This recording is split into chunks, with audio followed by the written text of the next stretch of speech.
नमस्कार, मेरा नाम डॉक्टर वैशाली चौधरी है और मैं एक गायनेकोलॉजिस्ट हूँ और इनफर्टिलिटी स्पेशलिस्ट करके गए 20 साल से प्रैक्टिस कर रही हूँ।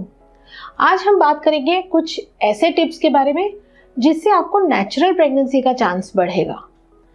नेचुरल प्रेगनेंसी होने के लिए किन चीज़ों की आवश्यकता है? सबसे पहले एक अच्छा एग जिसका ओव्यूलेशन टाइम पर हो। इसका मतलब पीरियड आने से, माहवारी आने से हम करीब 12वें दिन से 15वें दिन तक या 16वें दिन तक ओव्यूलेशन होना जरूरी है।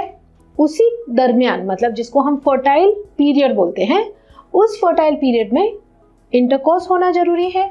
और उसके बाद अगर भ्रूण तैयार होता है, एम्ब्रियो तैयार होता है, तो एम्ब्रियो ग्रोथ होने के लिए और सही तरीके से इम्प्लांटेशन होने के लिए अच्छे यूट्रस की ज़रूरत है।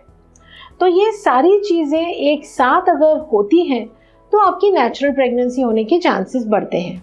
ये जान लेना ज़रूरी है कि कौन से दिन होते हैं जब आप सबसे ज़्यादा फर्टाइल हो। तो अगर ऑन एन एवरेज 30 डेज़ की आपकी माहवारी की साइकिल है तो एमसी जिस दिन से शुरू होती है उसको हम फर्स्ट डे बोलते हैं। उस दिन से अगर आप काउंट करें तो करीब 12th डे से लेके 16th डे के बीच में कभी तो ओव्यूलेशन होता है। अब ये जान लेना हमारे लिए ज़रूरी है। और ये हम कैसे जान सकते हैं? ओव्यूलेशन किट्स आते हैं मार्केट में। जिस तरह से हम यूरिन प्रेगनेंसी टेस्ट करते हैं उसी तरह से अगर उसमें 2 लाइनें आती हैं तो हमको ये समझ में आ सकता है कि अभी ओव्यूलेशन जल्द ही होने वाला है। तो आप इन किट्स का इस्तेमाल कर सकते हैं। कभी कभी पेशेंट्स सोनोग्राफीज भी करते हैं, सोनोग्राफी से भी पता चल सकता है। और अगर ओव्यूलेशन ड्यू है, आपको समझ में आ रहा है कि अभी ओव्यूलेशन होने वाला है, तो अगले 3 से 4 दिनों में आपका इंटरकोर्स होना ज़रूरी है। बहुत बार मुझे लेडीज़ बोलते हैं कि मैडम इंटरकोर्स होने के बाद बहुत सारा सीमेन वॉश ऑफ हो जाता है, तो क्या इसकी वजह से प्रेगनेंसी नहीं हो रही है? तो आपको ये जान लेना ज़रूरी है कि एक बार जब इंटरकोर्स होता है तो बहुत सारे sperms, almost 30, 40, 50 million sperms deposit होते हैं। अब सारे स्पर्म्स तो इंटरनल यूट्रस के अंदर नहीं जा सकते हैं और उनकी ज़रूरत भी नहीं होती है। लेकिन जो स्पर्म्स सबसे ज़्यादा मोटाइल होंगे वो सर्विक्स, मतलब थैली का जो मुंह है, एंट्रेंस है, उसमें से रास्ता निकाल के ऊपर चले जाएंगे। इतना अगर लीकिंग होता भी है तो you don't have to be worried. हाँ, ये ज़रूरी है कि जल्द से जल्द लीकिंग ना हो। तो ज़रूरी है कि आप 10 से 15 मिनट बाद लेट के रहिए सो दैट स्पर्म्स की अवेलेबिलिटी बढ़ सकती है। अच्छा डाइट होना ज़रूरी है, हेल्दी डाइट लेना ज़रूरी है, जैसे कि फ्रेश वेजिटेबल्स हो, हाई प्रोटीन डाइट हो, एक्सरसाइज भी ज़रूरी है।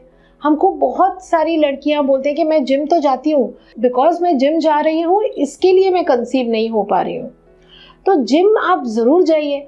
ऐसा कोई लिखा कहीं नहीं है कि आप एक्सरसाइज नहीं करते when you are trying to conceive, because आपकी जो बच्चेदानी है, जो अंदर सिस्टम बना है, उसमें प्रेगनेंसी होने के लिए कोई दिक्कत नहीं आ सकती। नेचुरल प्रेगनेंसी के लिए तो बिल्कुल भी नहीं। हाँ, अगर कोई IVF वगैरह कर रहा है तो कभी कभी हैवी एक्सरसाइज हम अवॉइड करते हैं, लेकिन नेचुरल प्रेगनेंसी के लिए कोई भी अवॉइड करने की ज़रूरत नहीं है।